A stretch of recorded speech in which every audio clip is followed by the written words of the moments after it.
About 90% of women have been victims of gender-based violence. 1 in every 3 women have reported being battered by their boyfriend, husband, and even relatives.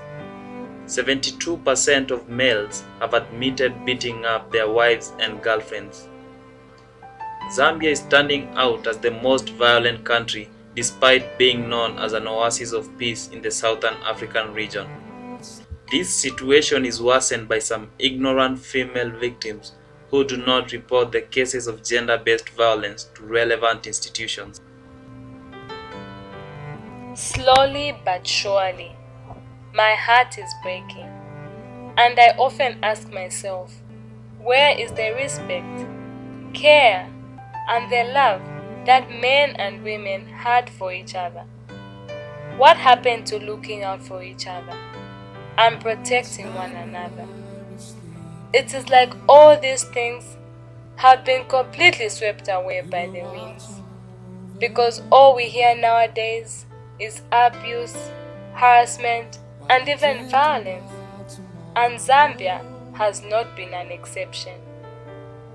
I believe girls and women in Zambia have been victims of gender-based violence because they don't have access to information.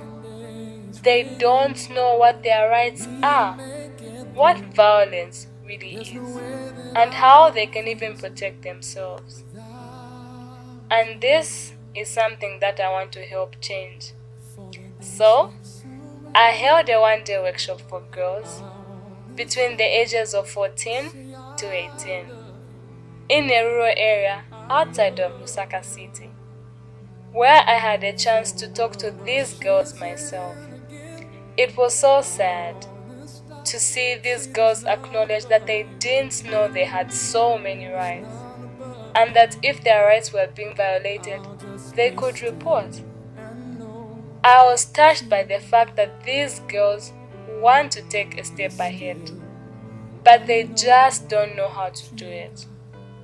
After the workshop, I knew that my participants were no longer young, ignorant females, but now were very aware of their situation and how to improve it. I hope more girls can have access to such information so that someday the winds will change and there will be love, care, respect, and protection instead of gender-based violence. Join us in the fight against gender-based violence.